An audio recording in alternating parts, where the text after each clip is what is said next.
There's a moment that many of us face in midlife, usually after a holiday gathering, a family event, or even just a regular Sunday dinner, where we sit in our car afterwards or collapse on our couch at home and feel this enormous weight, this exhaustion that goes beyond just being tired.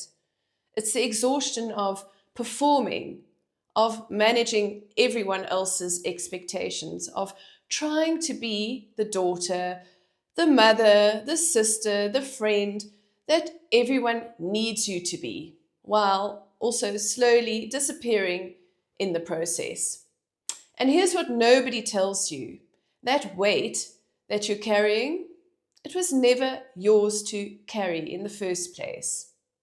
I'm Beryl, and this is the Radiant Reset, where we talk about the things that midlife women are thinking, but not always saying out loud.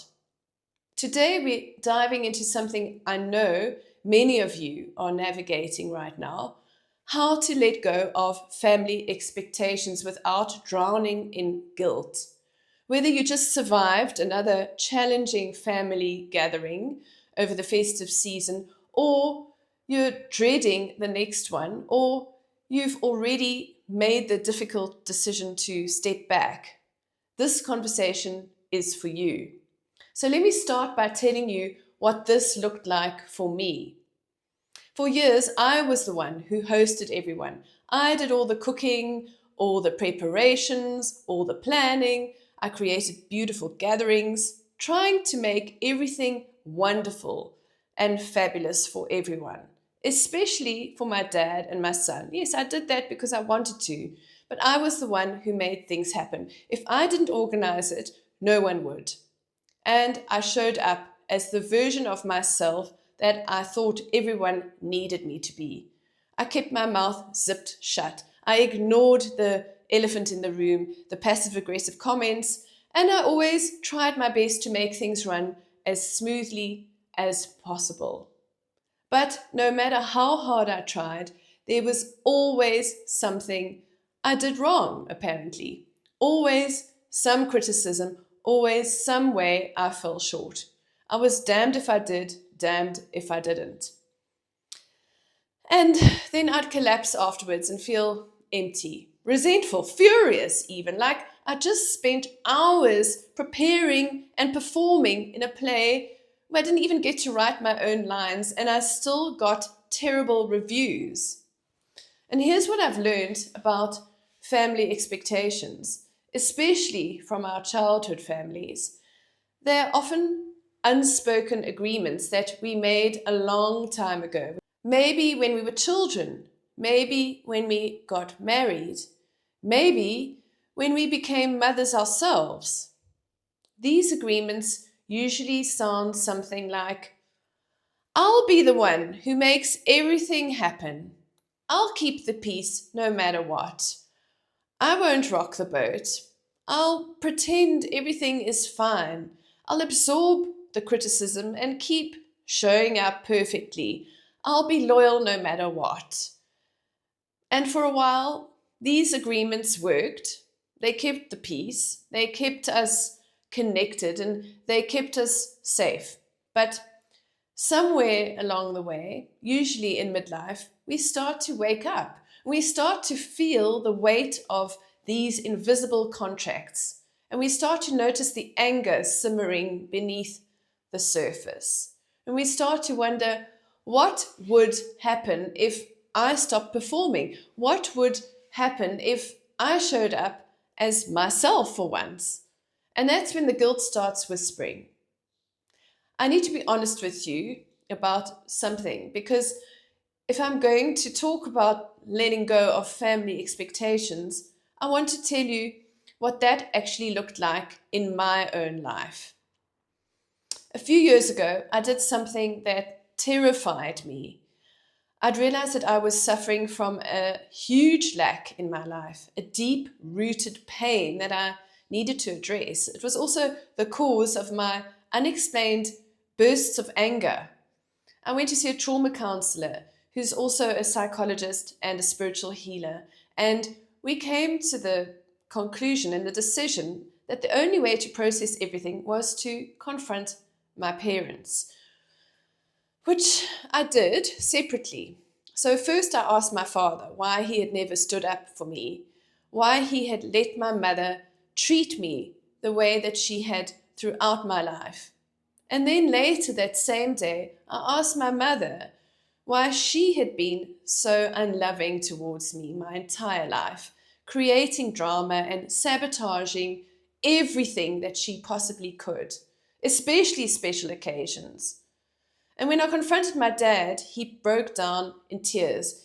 He apologized and then he started opening up about his own childhood family and the family dynamics in our family and things he had observed over the years, things he had never spoken about before. He told me he loved me very much, but had always struggled to show it fully in the way that I needed.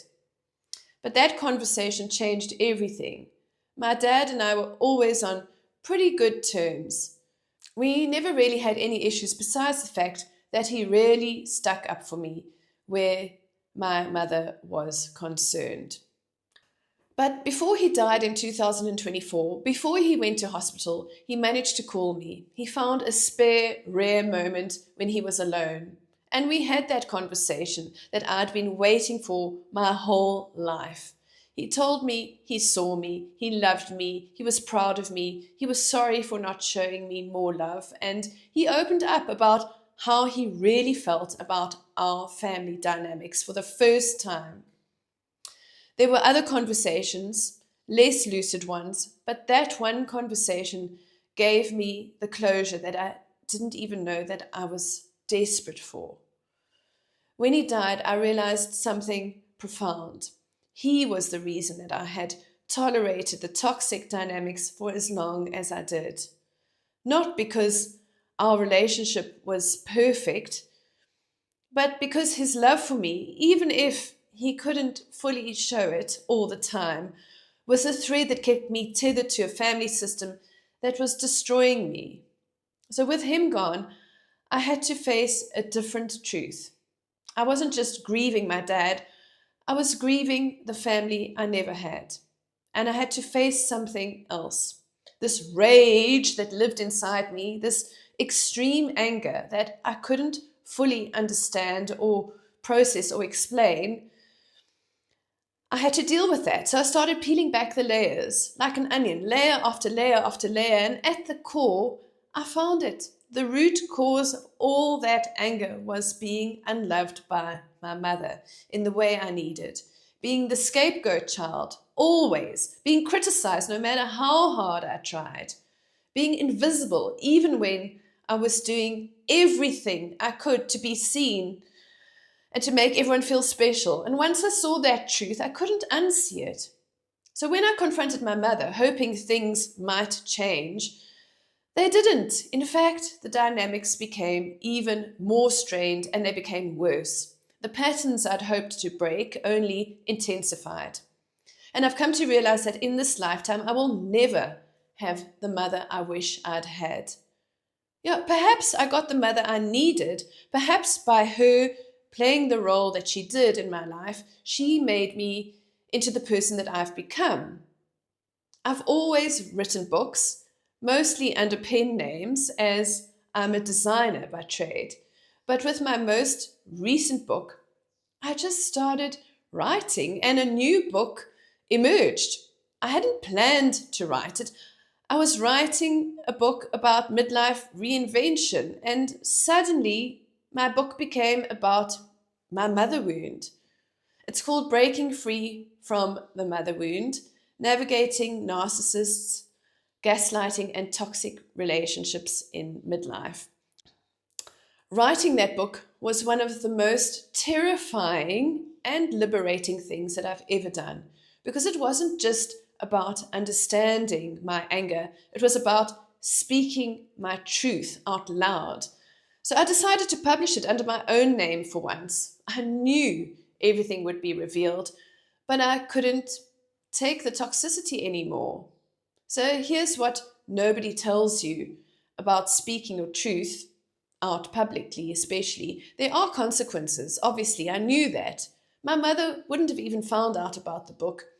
She's blocked on all my socials, but someone told her. And after that, you can imagine that things became even more strained and toxic. My sister stopped speaking to me. She knows what my mother is like. She's been affected by these dynamics herself many times, but she made her choice about where to stand in the family system. My brother is the only one who I still have a relationship with. But the family system as I knew it shattered. And the guilt was crushing at first.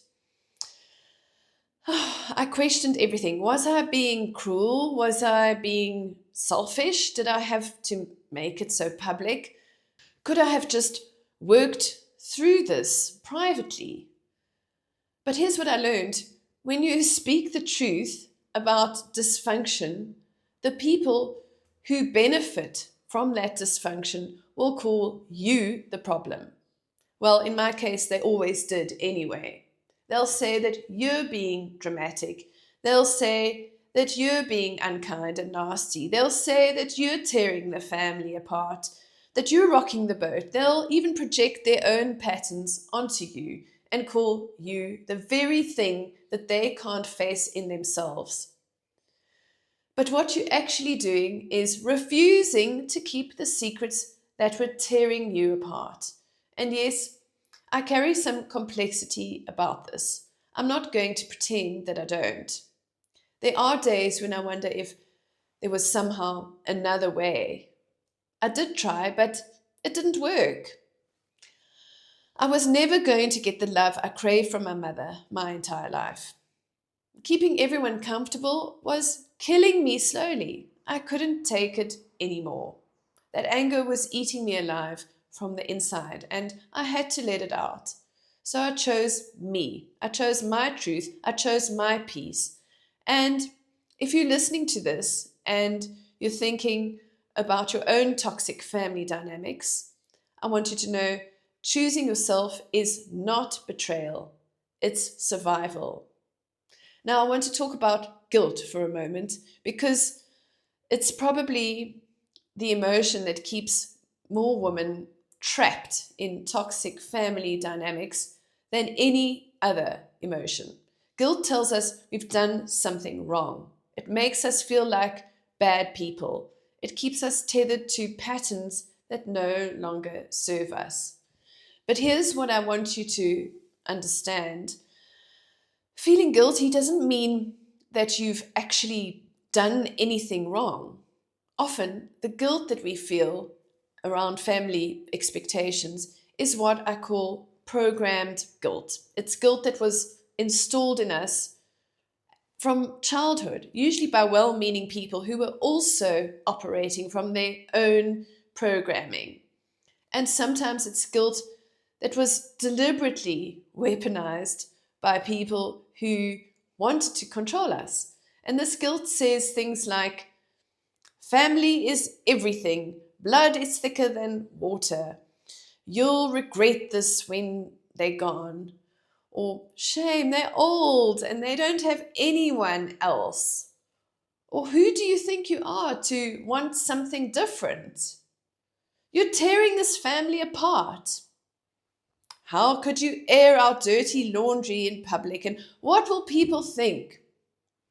And when we start to pull back, when we start to set boundaries, when we start to choose ourselves, when we write books and start podcasts about our truth, that guilt gets loud. But here's the truth that changed everything for me. Loyalty to yourself is not betrayal of others. Let that sink in for a moment. Loyalty to yourself is not betrayal of others.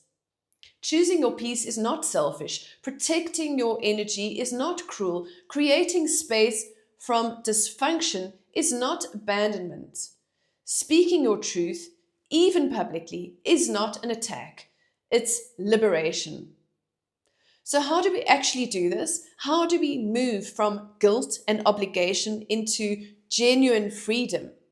I've developed a framework that I call the 4 truths of midlife freedom. These are the truths I had to accept before I could release the weight of family expectations. So, truth number one, you are not responsible for other people's emotions.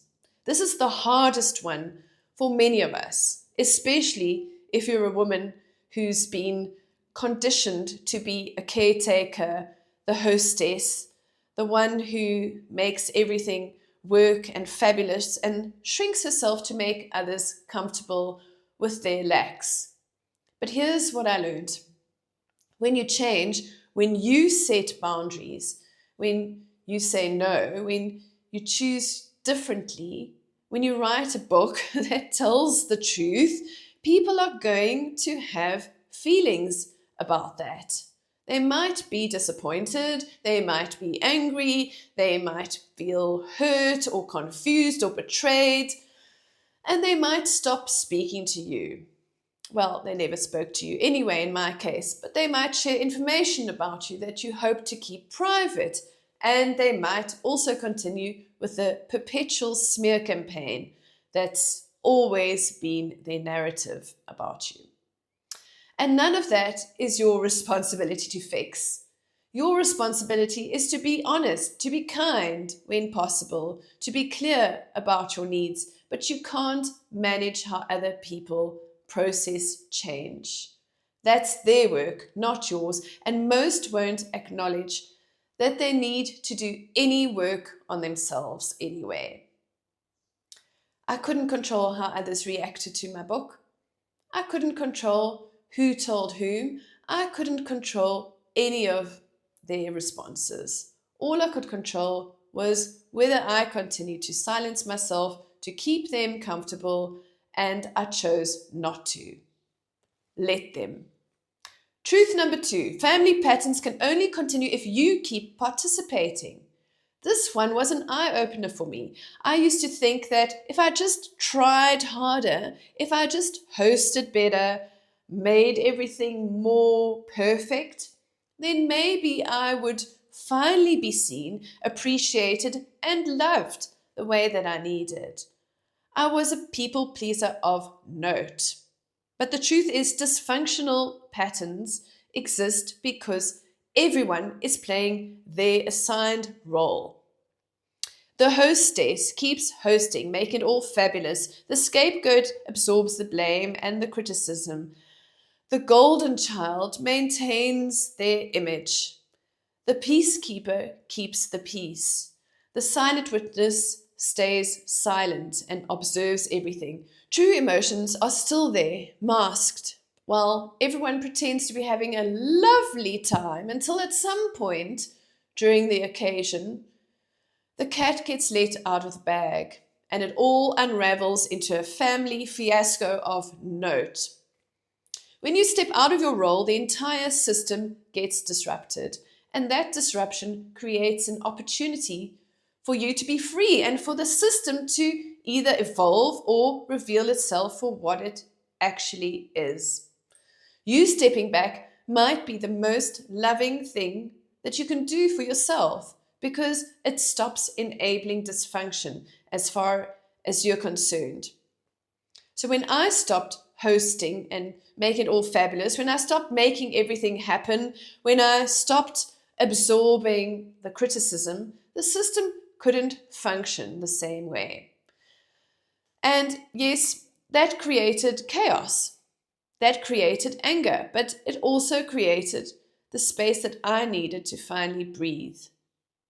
In my family, we were not allowed to speak of dysfunction or being upset or anything difficult. If anything was ever challenged or brought up, everything was immediately swept under the carpet, and the silent treatment descended on the family for days, if not weeks.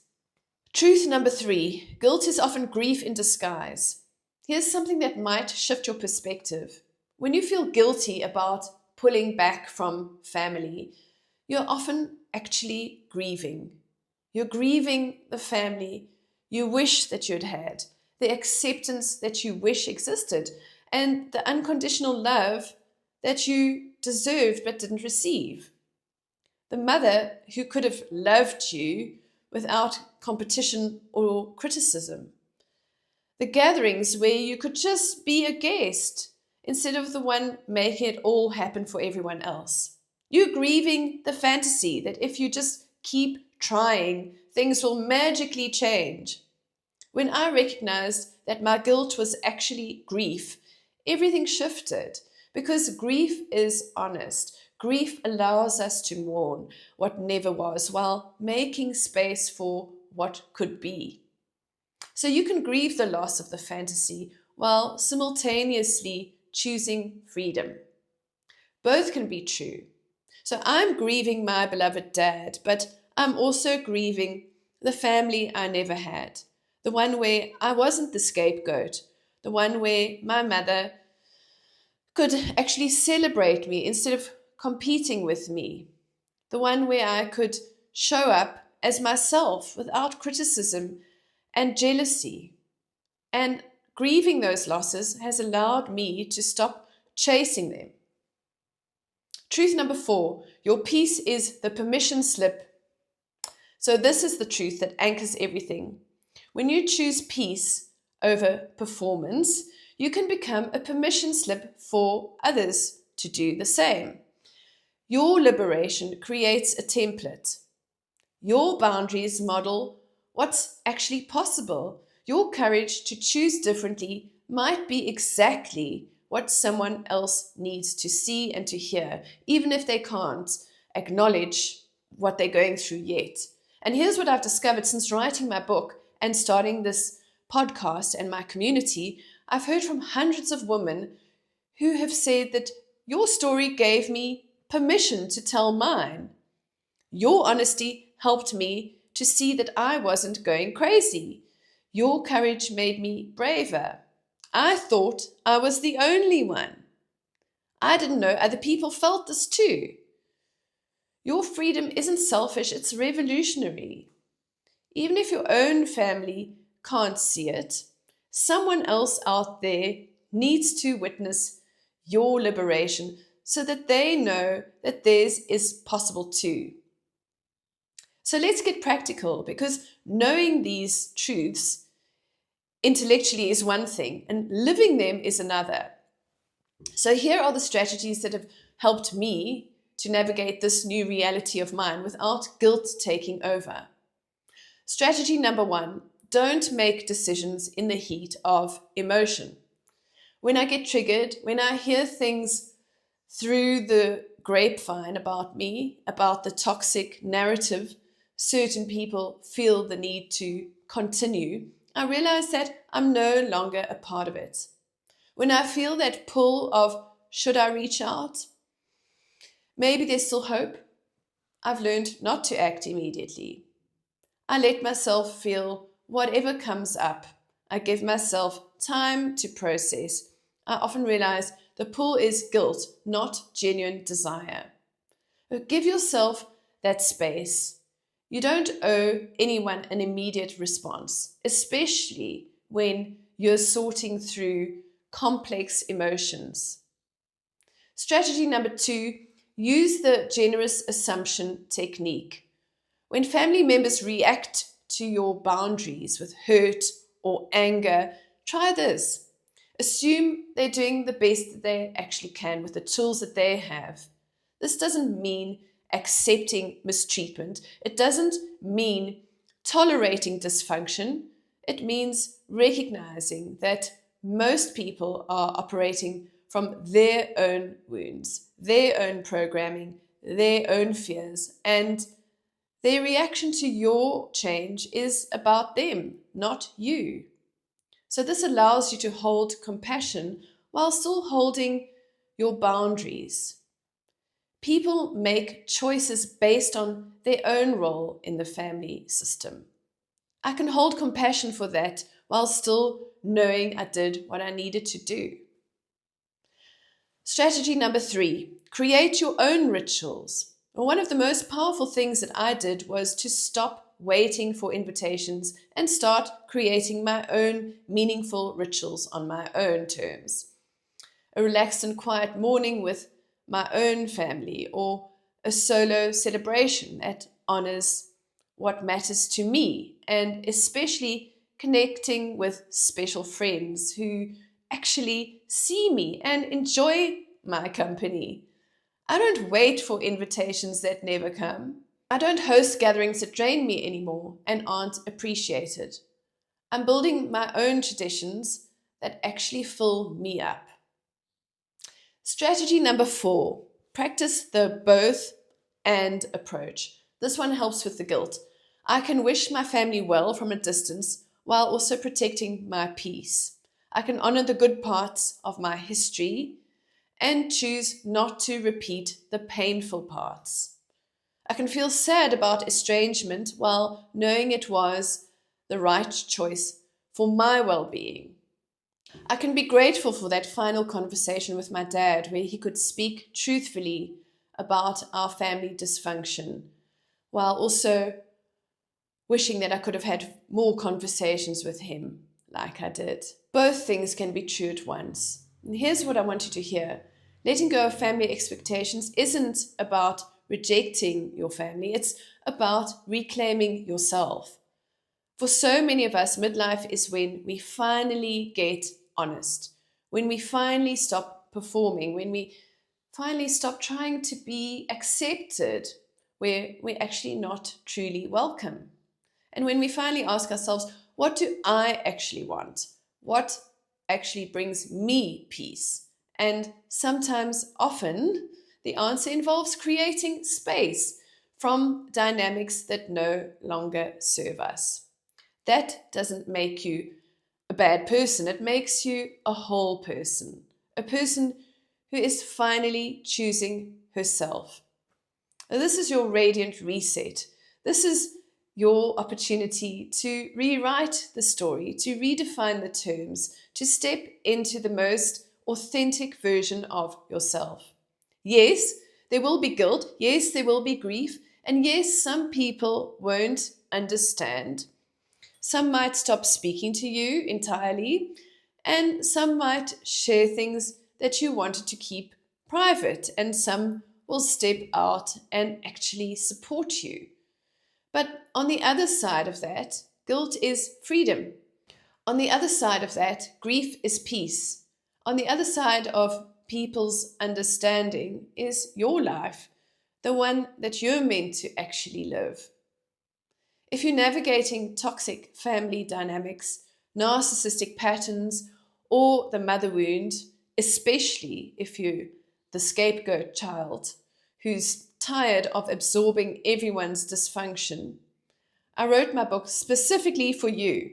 As I mentioned, it's called Breaking Free from the Mother Wound, Navigating Narcissists, Gaslighting, and Toxic Relationships in Midlife. You can find the link in the description below. It's the handbook that I wish I'd had when I was trying to understand everything going on in my family and where all my anger was coming from. So, if you're feeling the weight of expectations that don't fit anymore, and if you're the one who always makes everything happen but never actually feels truly seen, I want you to know that you're not broken for wanting something different. You're awake, you're evolving, you're becoming. And that guilt that you feel, it's not a sign that you're doing something wrong. It's often a sign that you're doing something right, something that breaks old patterns, something that honors your truth, something that finally puts you on your own priority list. So I'd love to hear from you. Drop a comment below and let me know what family expectations are you ready to release? What would freedom look like to you? And if this resonated, please share it with someone who needs to hear it. Sometimes the most powerful thing that we can do is let another woman know that she's not alone in all of this. For deeper dives into these topics and exclusive content on midlife reinvention, healing, and reclaiming your life, head over to my Substack, where I continue these conversations. The link is in the description below. along with my book link, as I mentioned. So remember, your peace matters, your truth matters, you matter. This is the Radiant Reset. I'm Beryl, and I'll see you in the next episode.